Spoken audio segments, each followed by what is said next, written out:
Hello and welcome to Ruislip in West London. This is my back garden. I'm London Liz, and we're a little way north of Heathrow Airport in the London Borough of Hillingdon. I'd just like to share with you some of the rocks that I have in my garden. Every rock tells a story. This rock I think I picked up on my holiday in Cornwall, and it's a beautiful rock. You can see close up kind of rock it is, but actually, to be honest, I'm not a geologist and I really don't know what type of rock that is. So my aim is to try and understand something about rocks. I joined my local geology group, the Harrow and Hillingdon Geological Society, about 7 years ago, and they help me. We go on field trips, I read things, I watch lectures, and it's just so complicated. So my aim is really just to take a journey from not knowing enough to really understand what's going on to maybe a situation where I can read the landscape a little bit and be able to know at least this part of the world. So it's about the earth that's under my feet. In other words, what's under London to begin with. And that's one point of reference that I'll have. Another one is where most of my rocks have come from, which is Cornwall.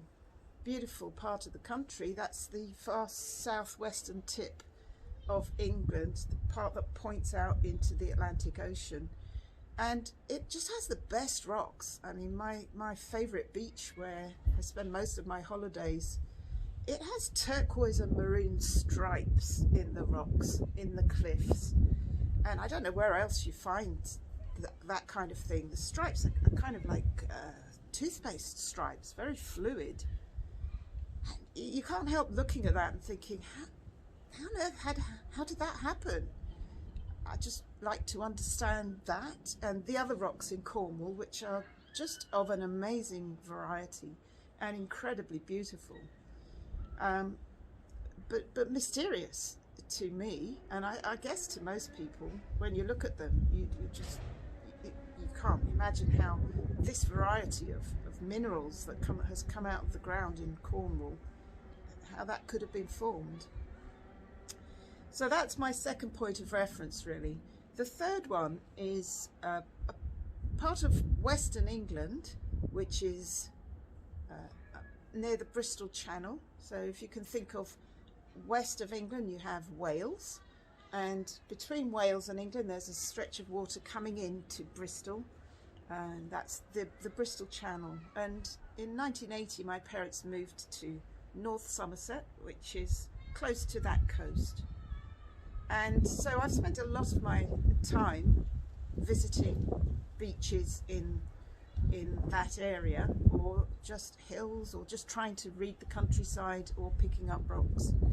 And it's fascinating. I have in my mind very clearly a day that I went with my mum for the first time to a place called Portishead, and picked up the first rock I saw, because I'm interested in rocks. And I couldn't believe it. I mean, in that rock, I think I've got a sort of an example here. In that rock, it's full of fossils. And I thought, I've spent all my life on beaches in Cornwall. I've never seen a single fossil. So what's going on? That every little stone, let alone the rocks, the bedrock that's coming out of the beach there in Portishead, it's just full of life, of bits of shells, bones, fossils. I thought fossils were very rare and I'd be lucky to ever find one, but they're literally all over the place in Portishead. So I'm thinking, why so many fossils there, when in all my time in Cornwall I've never seen a single fossil that I can remember? And it's only just down the same coast, a couple of 100 kilometres. So that's a mystery to me. Why are they all there? Could the fossils not manage to get down that far down the coast? Of course, that's not how it works. In order to understand where the fossils are going to be, you have to understand an awful lot about earth science, and that's my goal, really. So I'm going to, with 3 points of reference, which is London, my garden here, or my general area, Cornwall, which is full of these amazing rocks and minerals, and North Somerset, or the Somerset coast on the Bristol Channel, where we find all these fossils and other beautiful types of rock.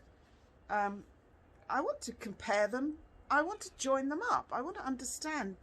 Surely it's all one system. I mean, we're not that far away. England's not very big. So if I can, I want to find ways of joining up the underlying geology so that I can understand the story of what has happened in the earth under my feet. So my 3 points of reference are London,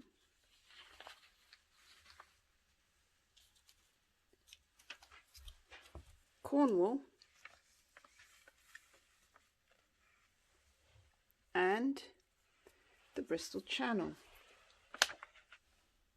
which goes between Wales and England. And I'll be mainly thinking about this coast, which is the coast of Somerset here.